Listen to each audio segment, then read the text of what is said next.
कृषी मंत्री माणिकराव कोकाटे हे सध्या अडचणीत सापडलेत। काही दिवसांपूर्वी त्यांचा मोबाईलवर रमी खेळतानाचा एक व्हिडिओ सोशल मीडियात व्हायरल झाला होता।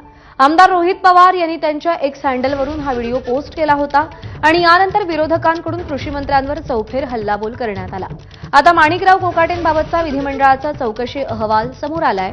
आमदार रोहित पवारांनी त्या संदर्भात एक ट्विट केलंय। या ट्विटमध्ये त्यांनी माणिकराव कोकाटेंच्या रमी खेळतानाच्या आढळल्याच्या चौकशीबद्दलचा अहवाल शेअर केलेला आहे।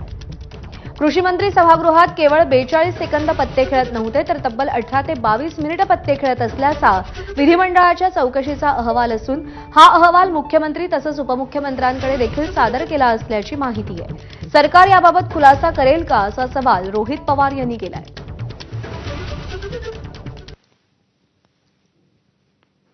रोहित पवारांचे ट्विट असं आहे, कृषी मंत्री सभागृहात केवळ 42 सेकंद पत्ते खेळत नव्हते, तर तब्बल 18 ते 22 मिनिटं पत्ते खेळत असल्याचा विधिमंडळाच्या चौकशीचा अहवाल असून हा अहवाल मुख्यमंत्री तसंच उपमुख्यमंत्र्यांकडे देखील सादर केला असल्याची माहिती आहे।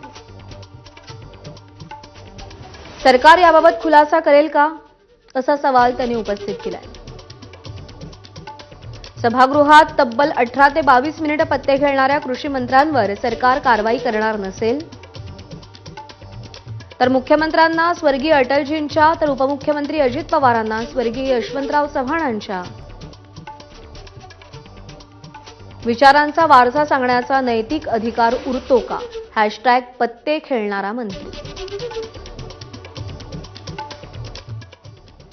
दरम्यान रमी खेळण्याच्या अहवालाला फडणवीस किती किंमत देतात? सहकाऱ्यांना वाचवण्याचा नवा फडणवीस ऍक्ट राज्यात सुरू असल्याची टीका संजय राऊत यांनी केली आहे। मंत्रिमंडळातले जे अपराधी आहेत, माणिक कोकाटे असतील, शिरसाट असतील, संजय राठोड असतील, बरं अन्य कोणी असतील, ज्यांची जागा बाहेर असायला पाहिजे ते तुरुंगात आहेत, ज्यांची जागा तुरुंगात असायला पाहिजे ते मंत्रिमंडळात आहेत। याचं कारण महाराष्ट्रात जो फडणवीस ऍक्ट लागू आहे, आधी वॉशिंग मशीन मग फडणवीस ऍक्ट, ही समज द्यायची आणि माफ करायची। अशा अहवालांना फडणवीस किती किंमत देतात किंवा विधानसभेचे अध्यक्ष किती किंमत देतात, हा प्रश्न तुम्ही त्यांना विचारायला हवा। सरकार चालवायचे परंतु मुख्यमंत्री हतबल झालेत, अशी टीका राष्ट्रवादी शरद पवार पक्षाचे प्रदेशाध्यक्ष शशिकांत शिंदे यांनी केली आहे। पाहूया।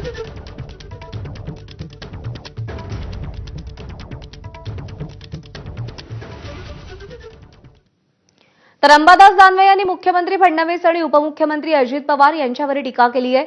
फडणवीस आणि अजित पवार यांची शिस्त नावालाच उरली आहे, अशी टीका त्यांनी एक्स पोस्टवरून केली आहे। काय म्हणालेत पाहूया।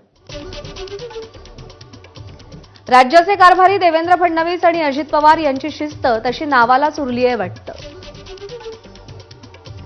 घपले करून हॉटेल घ्या, विधिमंडळात रमी खेळा, बरळा, मारामारी करा,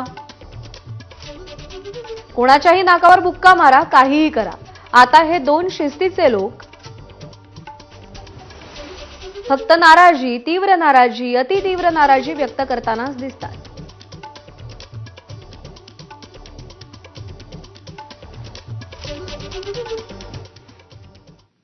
ज्येष्ठ नेते एकनाथ खडसेंचे जावई प्रांजल खेवलकर यांना पुण्यामध्ये ड्रग्ज पार्टीत अटक झाली। आता या प्रकरणाची इन्साइड